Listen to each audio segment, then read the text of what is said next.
দিনটি ছিল 2023 সালের 26শে এপ্রিল। মালদা মেডিকেল কলেজ হাসপাতাল চত্বরে ঘটা করে উদ্বোধন করা হয়েছিল কলেজ পড়ুয়াদের জন্য গার্লস হোস্টেলের ভবনের। কিন্তু 2 বছর না ঘুরতেই হোস্টেল ভবনের চতুর্থ তলা থেকে খসে পড়েছে ছাদের চাঙড়। যে কোনো মুহূর্তে ঘটে যেতে পারে বড়সড় দুর্ঘটনা। প্রাণ সংশয়ের আতঙ্কে হোস্টেলে থাকতে পারছেন না মেডিকেল ছাত্রীরা। মেডিকেল ছাত্রীদের অভিযোগ, তাদের থাকার জন্য যে হোস্টেল তৈরি করা হয়েছে তা একেবারে নিম্নমানের সামগ্রী দিয়ে তৈরি করা হয়েছে। চাঙড় ভেঙে মাথায় পড়লে প্রাণও যেতে পারে তার আতঙ্কে হোস্টেল থাকতে পারছেন না। তাদের কিছু হলে দায়িত্ব নিতে হবে মেডিকেল কলেজ কর্তৃপক্ষকে।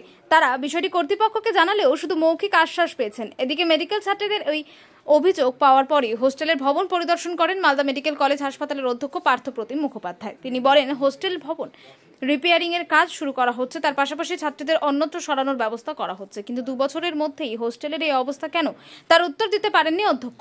আর এই নিয়ে শুরু হয়েছে রাজনৈতিক তরজা।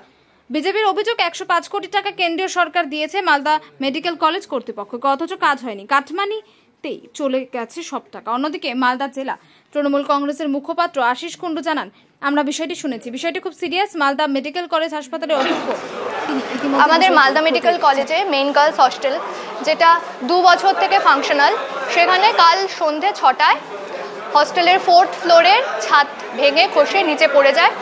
আমাদের 4th ফ্লোরে যে মেয়েরা থাকে তাদের ইনজিওর্ড হওয়ার অনেক বেশি চান্স ছিল, কারণ ওই করিডোর দিয়ে অনেকে যাতায়াত করে। আমরা হস্টেলে এমনিতেই অনেক রকম ড্যাম্পিংয়ের ইস্যু আছে, কনস্ট্রাকশন খুবই বাজে কোয়ালিটির, সবটা বালির ওপর বেস করে কনস্ট্রাকশন হয়েছে। তো আমরা অথরিটির কাছে অ্যাপ্রোচ করেছি যাতে ইমিডিয়েটলি ইভ্যাকুয়েট করা হয় 4th ফ্লোর।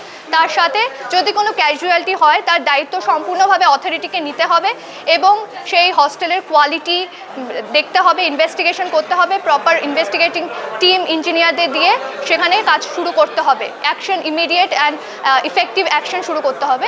এবং আমাদের অথরিটি আশ্বাস দিয়েছে, শুধু মৌখিক, কোনো রকম নোটিশ, লিখিত নোটিশ এখনও বের হয়নি।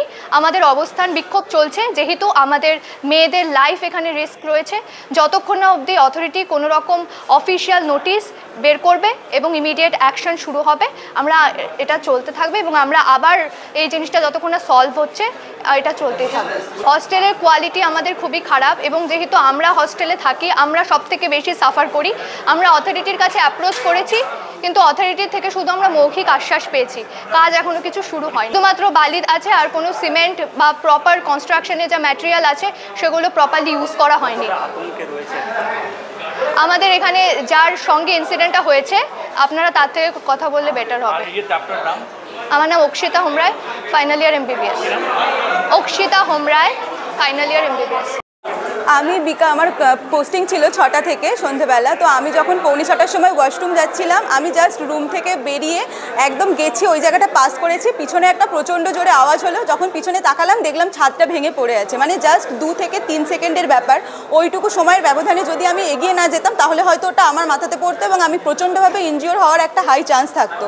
তো মানে প্রত্যেক দিন এরকম হচ্ছে, মানে এরকম না যে শুধু আজকে ছাদ ভেঙে পড়েছে, কোনোদিনও জানলা থেকে খসে পড়ছে সিমেন্ট, কখনো বাথরুমের দরজার সামনে থেকে খসে পড়ছে সিমেন্ট। মানে পুরো হস্টেলটা যে মেটেরিয়াল দিয়ে বানানো হয়েছে সেখানে শুধু বালি, না তো কোনো সিমেন্ট আছে, না তো কিছু আছে।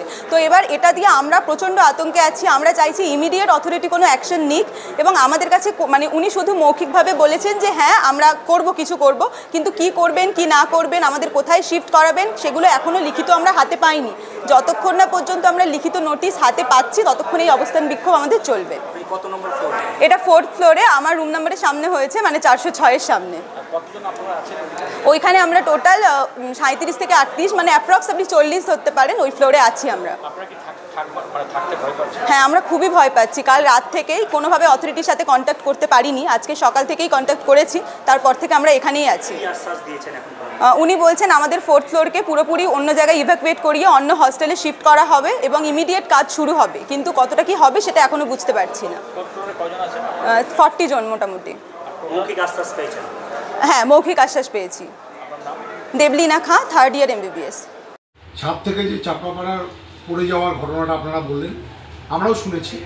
এটা অত্যন্ত সিরিয়াস ম্যাটার এবং কনসার্ন প্রিন্সিপাল, মেডিকেল কলেজের যিনি প্রিন্সিপাল, তিনি ইতিমধ্যেই ব্যাপারটা কনসার্ন যারা অথরিটিস আছেন এবং এই কাজটা যারা করেছিলেন তাদেরকে করসপন্ডেন্স করেছেন। এটা আমরা স্ট্রিক্ট অ্যাকশান আশা করছি এবং আমরা রেস্ট অ্যাসিওর যে এই ব্যাপারে অত্যন্ত কড়া পদক্ষেপ নিয়ে যারা এর জন্য দোষী তাদের বিরুদ্ধে সঠিক আইনানুগ ব্যবস্থা গ্রহণ করা হবে। দেখুন, বিজেপি তো অভিযোগ পার্টি, আপনাদেরকে বলেছি বিজেপির কাজ হচ্ছে শুধু অভিযোগ করা। ওরা মানুষ জন্মালে থাকে না, মারা গেলে থাকে না, হসপিটাল তৈরিতে নেই, এত এত লোকের টাকা সেন্ট্রাল গভর্নমেন্ট আটকে রেখেছে, আবাস যোজনার টাকা, এনআরইজিএসের টাকা, পিএমজিএসওয়াইয়ের টাকা, সমস্ত টাকা আটকে রেখেছে। আর বিজেপির যারা সাংসদ, মালদার যিনি সাংসদ আছেন, অপদার্থ মুখ খুলে পার্লামেন্টে একটা কথা বলেন না। তো এটা তো আমাদের দুর্ভাগ্য। এই ব্যাপারে কী বলবো, এটা তো স্বাভাবিক ঘটনা। আপনাকে তো বললাম এই ব্যাপারে যারা দোষী, আমাদের মেডিকেল কলেজের প্রিন্সিপাল অলরেডি ব্যাপারটাকে রেজ করেছেন এবং তিনি যারা সংশ্লিষ্ট কর্তৃপক্ষ যারা কাজটা করেছেন তাদের কাছে অলরেডি করেসপন্ডেন্স করেছেন।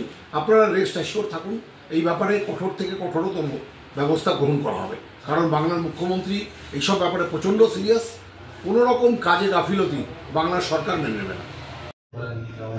পশ্চিমবঙ্গের মানুষ, পশ্চিমবঙ্গের সরকার যেভাবে চাঙড় ভেঙে ভেঙে বাংলার মানুষের ওপরে পড়ছে, ঠিক একই রকমভাবে মালদা মেডিকেল কলেজ হোস্টেলে চাঙড় একই রকমভাবে পড়ছে। গোটা পশ্চিমবঙ্গের চাঙড় পড়ার জন্য পশ্চিমবঙ্গের মানুষ দিশাহারা, সবাই পালাচ্ছে, কোথায় তার নিস্তার হবে।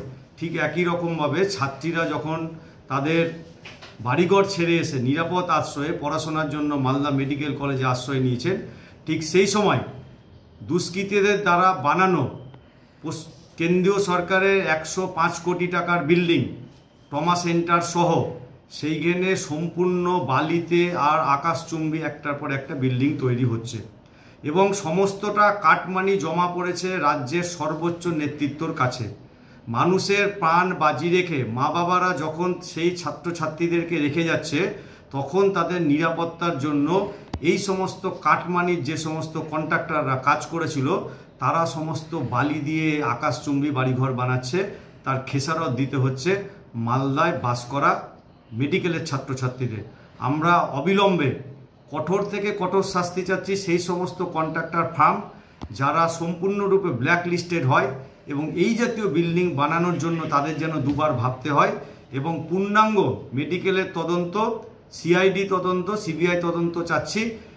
কোটি কোটি টাকা এখানে দুর্নীতি হয়েছে এবং সম্পূর্ণ বিল্ডিং যদি বেআইনি হয় তাহলে সেটাকে গুড়িয়ে দিয়ে নতুনভাবে আবার বিল্ডিং করা হোক, যাতে করে ছাত্রছাত্রীরা নিরাপদে সেই বিল্ডিংয়ে থেকে পড়াশোনা করতে পারে। আমরা আজকে পরিদর্শন করলাম ডিন অফ স্টুডেন্ট অ্যাফেয়ার্স এবং অন্যান্য আমার সহকর্মীদের নিয়ে। আমরা হোস্টেল এবং ছাত্রছাত্রীদের নিয়ে আমরা দেখলাম সেখানে কয়েকটি জায়গায় সিলিং থেকে ভেঙে পড়েছে এবং সংশ্লিষ্ট কর্তৃপক্ষ যারা WMSCL ইঞ্জিনিয়ারদের সাথে দেখা করলাম, ওটা শীঘ্রই রিপেয়ার ব্যবস্থা করা হবে এবং আমরা ছাত্রীদের যারা এখানে আছেন তাদের রুমে সাময়িকভাবে একটা অন্য জায়গায় রিহ্যাবিলিট মানে শিফটিং করার একটা প্রস্তাব আমরা বিবেচনার মধ্যে আছে। আপনি এখন আলোচনা করব, আমরা আরেকটু মিটিং করছি এবং তারপর তাদেরকে আমরা সেফ জায়গায় নিয়ে যাবো এবং রুমগুলো ভেঙে থরো রিপেয়ার হবে সিলিংয়ের। মাত্র প্রায় 2 বছরের বিল্ডিং এখনই ভেঙে পড়ছে এরকমভাবে, এটা নিয়ে কোনো তদন্ত বা কিছু হবে?